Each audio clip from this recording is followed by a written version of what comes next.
Picture this. It's the middle of World War I. The world is a chessboard drenched in mud, and every move costs thousands of lives. On the Eastern Front, the Russian Empire is bleeding out, its soldiers exhausted, its people starving, its government teetering on collapse. And yet, in early 1917, it's still in the war, still throwing men and resources against the Central Powers.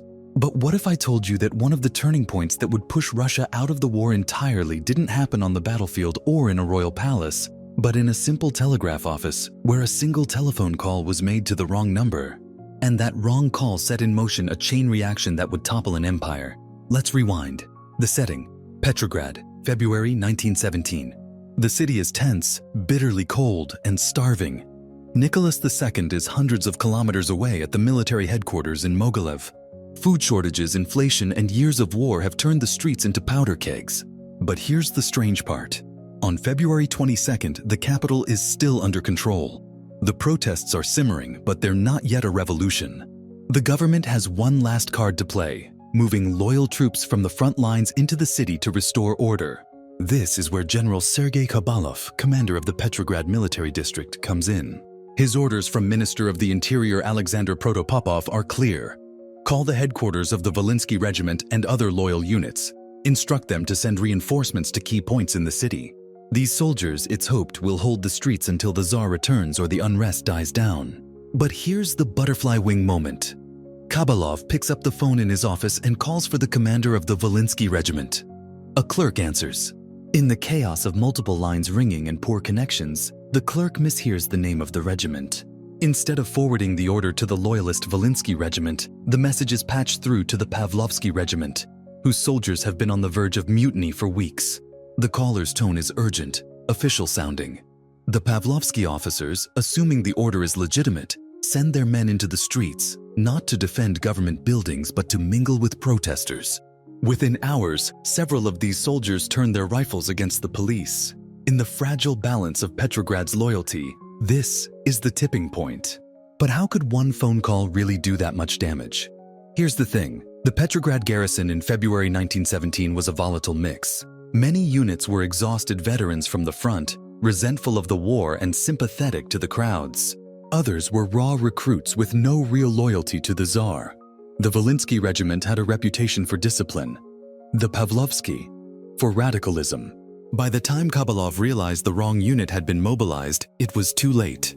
That same evening, the Pavlovsky soldiers, now in the streets, refused to fire on protesters, and in some cases even gave them their weapons.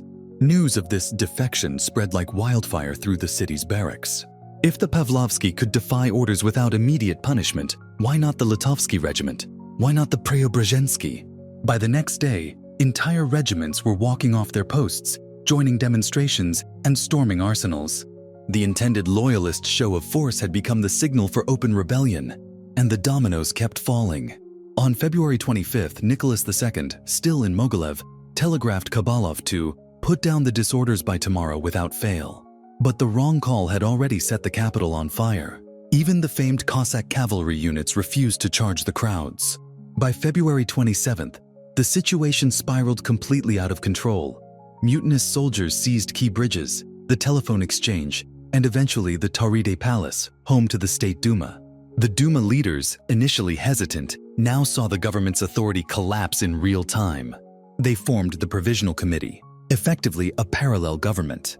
On March 2nd, faced with total disintegration of the army's loyalty and the threat of Petrograd falling entirely into revolutionary hands, Nicholas II abdicated the throne. Russia, for the first time in 300 years, no longer had a Tsar. And here's the kicker. Had the loyal Volhynsky Regiment been deployed on February 22nd as intended, the initial protests might have been contained or at least delayed. The revolution might still have happened, but the timing and therefore the chain of consequences would have shifted. Because remember, the February Revolution directly led to the rise of the Provisional Government, which decided to keep Russia in the war, which in turn set the stage for the October Revolution, Lenin's seizure of power, and Russia's eventual withdrawal from World War I via the Treaty of Brest-Litovsk in March 1918. In other words, the wrong call didn't just remove Russia from the First World War, it redrew the map of Europe, freed up German divisions to attack the Western Front, and changed the trajectory of the 20th century. All because in a moment of static and confusion, a clerk in Petrograd put the wrong regiment on the line. And the most fascinating part of this chain reaction is how invisible it was to most of the people living through it. To the average Petrograd citizen, what they saw was soldiers suddenly refusing orders, crowds swelling, and government offices being abandoned. They didn't know that at the very root, in the middle of the chaos, was a single misdirected call, an error so mundane it didn't even make it into the initial reports.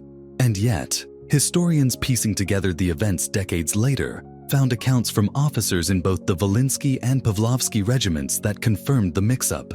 In his later memoirs, one Pavlovsky lieutenant described the moment as a strange summons, where orders came in without the proper code words, but were obeyed because the voice on the other end carried urgency and authority. That urgency was in fact desperation. Kabalov was running out of time, and the static-filled phone lines of 1917 Russia were hardly reliable.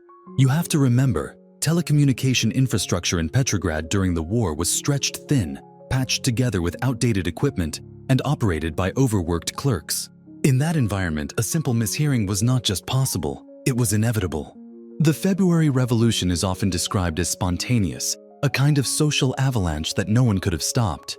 But what this incident reveals is that the avalanche's first crack wasn't a crowd or a speech. It was a switchboard connection gone wrong. Once the Pavlovsky regiment was in the streets, the psychology of the garrison shifted. Soldiers who had been undecided suddenly had proof that the tide was turning. The fear of being punished for mutiny was replaced by the fear of being on the losing side of history. In revolutions, loyalty can be like ice on a river, solid until the first crack, then breaking apart in huge chunks. The wrong phone call was that first crack. By March 3rd, just a day after Nicholas II's abdication, the provisional government formally took power. One of its first acts was to reaffirm Russia's commitment to the Allies in the war, a decision that would prove disastrous. The Russian army, demoralized and fractured, continued to fight, but its discipline crumbled. This, in turn, created the perfect storm for Lenin's return in April and the Bolsheviks' promise of peace, land, and bread. And here's where the domino effect becomes almost absurd in its reach. Russia's withdrawal from the war after the Bolshevik takeover in November 1917 freed up nearly 50 German divisions. These divisions were transferred to the Western Front in early 1918, giving Germany a brief but dangerous manpower advantage in what became the Spring Offensive. That offensive came alarmingly close to breaking the Allied lines before American reinforcements could arrive in full strength. Without that shift, the endgame of World War I could have looked very different. And if the war had ended differently, if Germany had forced a stalemate or even a favorable peace, the political landscape of Europe in the 1920s and 30s might have been unrecognizable. We might never have seen the Treaty of Versailles in its infamous form, the rise of Hitler, or even the exact conditions for World War II. All of this, stretching across decades, can be traced back, at least in part, to a clerk in Petrograd in February 1917 who connected the wrong line. Was the February Revolution inevitable? Probably. But revolutions are not just the product of big forces and inevitable trends. They are also the sum of thousands of small human moments where chance tips the scale. A door left unlocked, a letter delayed in the post, or in this case, a voice on a crackling line saying, "Send your men at once," to the wrong regiment. And it's worth noting that while most history books skip over this detail, it is exactly the kind of moment that shows how fragile systems of power really are. You can build an empire over centuries, but sometimes all it takes to bring it down is for one voice to reach the wrong ears. That's the hidden lesson here, not just about the February Revolution, but about the nature of history itself. We imagine history as being written in grand speeches, major battles, and treaties signed under chandeliers. But in truth, much of it happens in tiny, almost invisible instants, whose consequences only make sense in hindsight.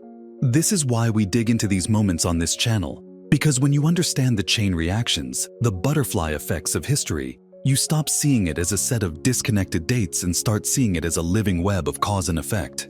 And maybe, just maybe, you realize that the future we're all heading toward will be shaped not only by the decisions of presidents and generals, but by the everyday, often unnoticed actions of ordinary people.